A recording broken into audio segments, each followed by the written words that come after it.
आणि आता बातमी अमेरिकेतल्या अग्नितांडवाची।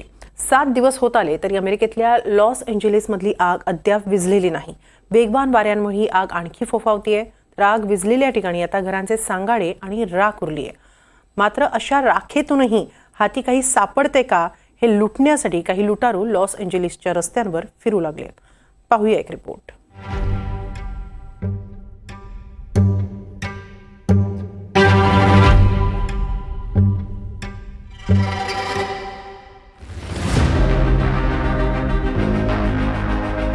लॉस एंजेलिसमध्ये पॅलेडस आणि इटन आगीनं घातलेलं थैमान अजूनही थांबलेलं नाही। अनेकांच्या घरांची राख रांगोळी झाली आहे। हॉटेल, रेस्टॉरंट्स सारं काही भस्मसात झालंय। अशा राखेतही काही उरलं सुरलं हाती लागतंय का? काही जीवापाड जपलेल्या आठवणी सापडतायत का? यासाठी नागरिक घरांच्या सांगाड्यांमधून फिरताना दिसतायत। तर काही घरं पूर्णपणे ओस पडली आहेत। अशा स्थितीचा फायदा घेणारे अनेक दिसू लागलेत।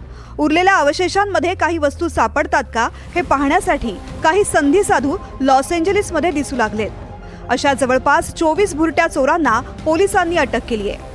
तर कॅलिफोर्नियाचे गव्हर्नर गॅव्हिन न्यूसोम यांनी अशा प्रकारचं वर्तन कदापि सहन केलं जाणार नाही असं स्पष्ट केलंय।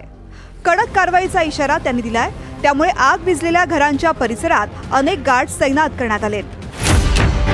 काही चोरांनी या उद्ध्वस्त घरांमधून बचावलेले ड्रोन, टॉय कार, दुर्बिणी अशा मौल्यवान वस्तूंची चोरी केली आहे। काही चोरांनी तर अर्धवट जळालेल्या अवस्थेतील टीव्ही, लॅपटॉपही चोरले आहेत। त्यांचे अवशेष चोर बाजारात विकण्याचा त्यांचा इरादा होता अशी माहिती पोलिसांनी दिली आहे। गॅरेजमधील जळालेल्या कारचे अवशेषही चोरण्याचा प्रयत्न काही चोरांनी केलाय। अगदी दिवसाढवळ्या हे चोर या सांगाड्यांमधून फिरताना आढळलेले आहेत। अशा चोरांच्या आणि लुटमारीच्या घटनांमुळे काही नागरिकांनी धोका असतानाही स्वतःची घरं रिकामी करण्यास चक्क नकार दिलाय। काही नागरिकांनी देखील अशा लुटारूंना पाहिल्याची माहिती दिली आहे। काही लुटारू तर कार घेऊन येतात आणि त्या उरलेल्या वस्तू भरून घेऊन जातात अशी माहितीही काही नागरिकांनी दिली आहे। तुटलेल्या घरांमध्ये बिनदिक्कतपणे हे चोर शिरतात आणि जे मिळेल ते घेऊन जातात असं चित्र उद्ध्वस्त रस्त्यांवरती दिसलंय। या चोरांमध्ये काही सायबर चोरांचाही सुळसुळाट वाढण्याची भीती व्यक्त होतीये।